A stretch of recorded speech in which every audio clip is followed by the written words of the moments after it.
반성도 사과도 없이 변명과 남탓만 해온 내란 세력 단주의 책임은 법원으로 향합니다.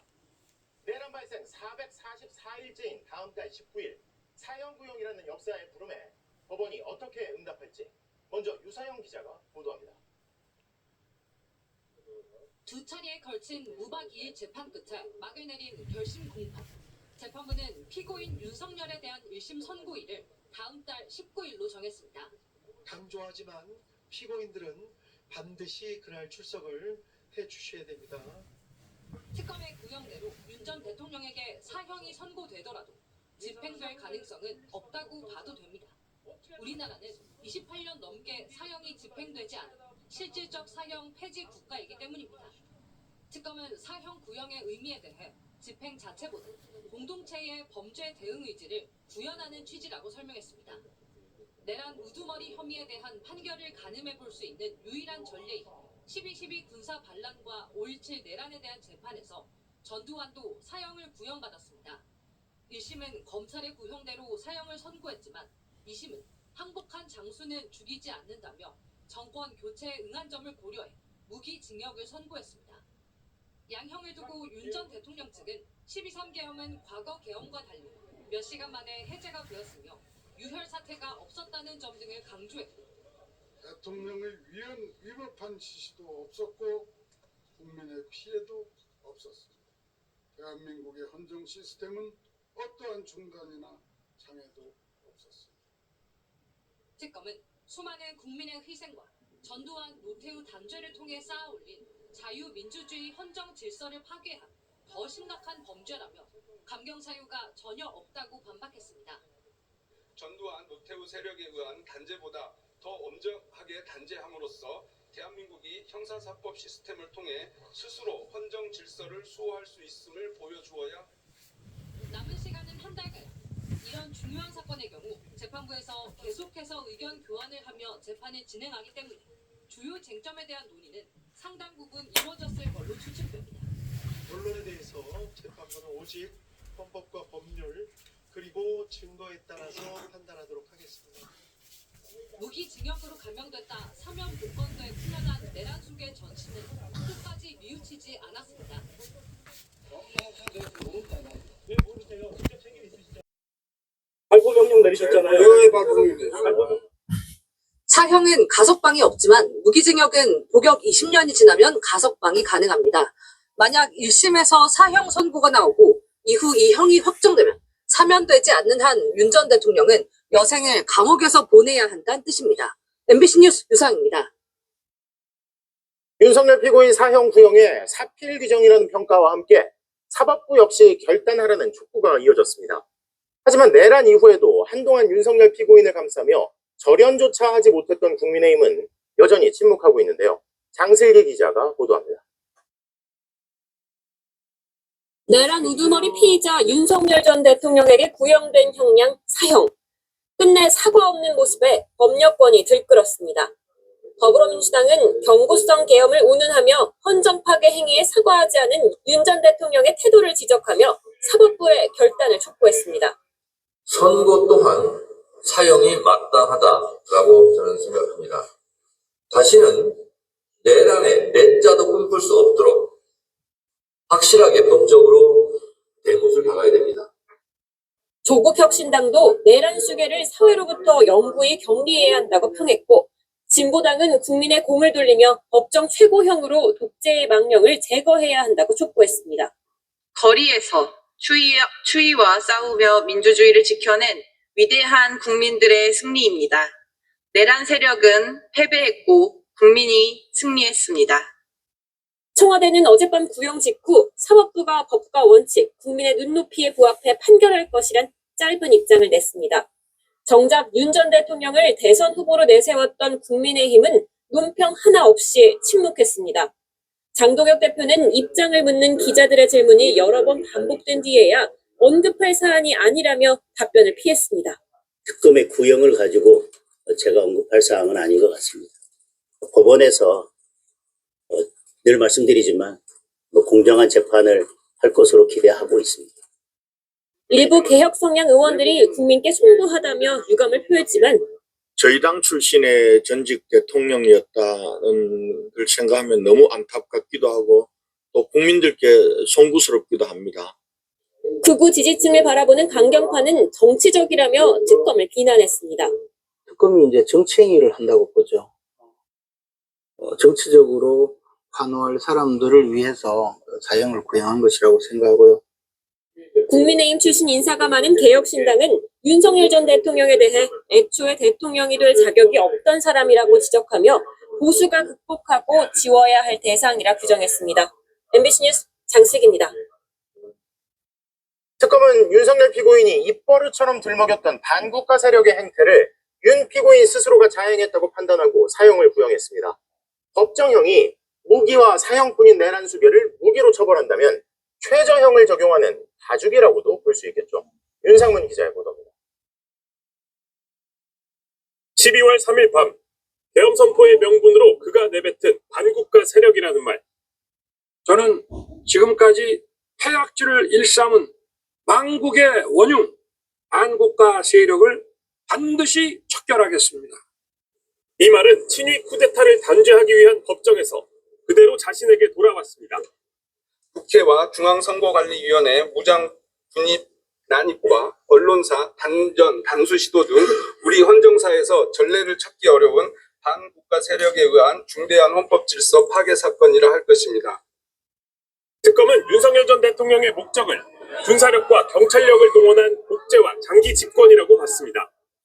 하지만 이 목적을 숨긴 채 경고성 계엄이라는 궤변으로 사회를 분열시킨 채 전혀 반성하지 않고 있다는 점을 특히 강조했습니다. 계엄 선포 전엔 계엄 모의가 없었다고 국민을 속이고 계엄 후엔 국무회의 심의를 거친 것처럼 문서를 꾸몄으며 내란 혐의 수사가 자신을 향해 오자 지지자들을 선동해 결국 서부지법 폭동을 유발했고 형사사법 절차를 경시하며 부하들을 거짓말쟁이로 몰았다는 겁니다. 그러면서 사형과 무기징역, 무기금고뿐인 내란 우두머리의 법정형 가운데 최저형으로 형을 정하는 건 마땅하지 않다고 호소했습니다. 피고인은 반성하지 않습니다. 따라서 법정형 중 최저형으로 형을 정함은 마땅하지 않습니다. 법정형 중 최저형이 아닌 형은 사형밖에 없습니다. 특검은 헌정 질서를 무너뜨리고도 반성하지 않는 전직 대통령의 행태에 가장 큰 피해를 입은 건 국민이라며 국민이 엄벌을 원하고 있다는 점도 강조했습니다. MBC 뉴스 윤상문입니다. 감사히 윤석열 피고인이 직접 최후 진술을 준비했다며 읽어내려간 메모에는 새로운 내용이 없었습니다. 트레이드마크격인 남탓과 부하에게 책임 전가하기, 궤변, 자화자찬, 그리고 오만한 태도가 90분에 걸쳐 이어졌는데요. 차현진 기자의 보도입니다. 사형이 구형되자 윤석열 전 대통령은 좌우를 둘러보며 헛웃음을 지었습니다. 자정을 살짝 넘긴 시각, 윤 전 대통령의 최후 진술이 시작됐습니다. 직접 A4 10장 분량의 메모를 준비해왔습니다. 이번에도 호소형 계엄이 등장했습니다. 주권자가 제발 좀 정치와 국정에 관심을 가지고 이러한 망국적 폐악에 대해서 감시 견제를 해달라는 호소였습니다. 당시 야당, 현재 여당을 두고는 표현이 거칠어지기 시작했습니다. 국회에서 절대 다수 의석을 가지고 있는 민주당의 호루라기에 맹목적으로 달려들어 물어뜯는 이리떼들의 모습이라는 생각이 듭니다.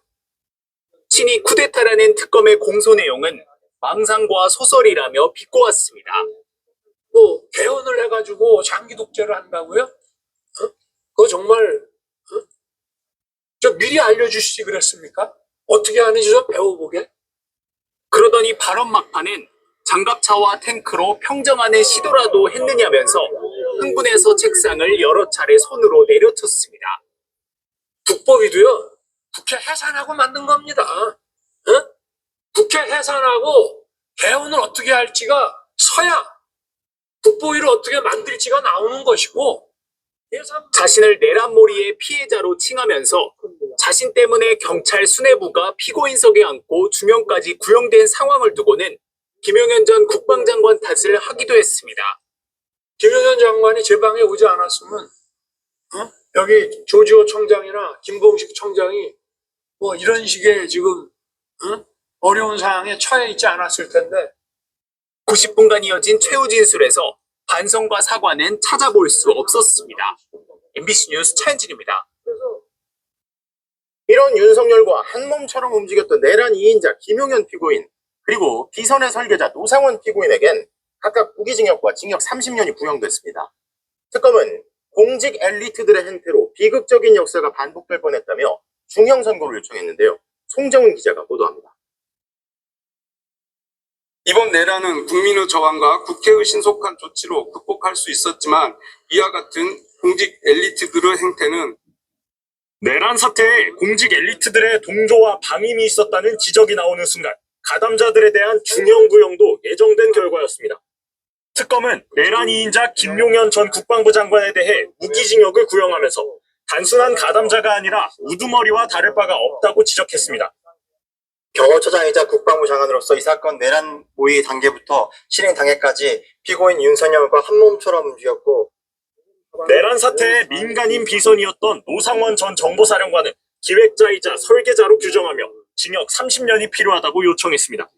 그러나 김 전 장관은 폭동도 국헌문란의 목적도 없었다며 특검이 합법적인 계엄을 내란으로 몰아간다는 주장을 반복했습니다.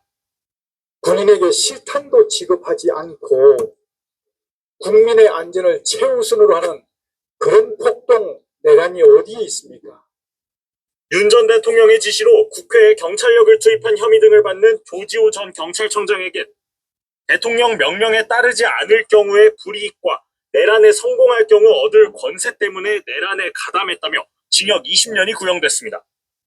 조 전 청장은 지금 생각하면 아쉬운 판단도 있다면서도 당시 혼란한 상황에서 할 수 있는 건 그간의 경험을 기초로 일하는 것뿐이었다고 호소했습니다. 특검은 마찬가지로 국회 봉쇄에 가담한 혐의를 받는 김봉식 전 서울경찰청장과 목현태 전 국회 경비대장에게는 각각 징역 15년과 징역 12년을, 방첩사의 정치인 체포 시도에 가담한 혐의를 받는 윤승영 전 국가수사본부 수사기획조정관에겐 징역 10년을 내려달라고 요청했습니다.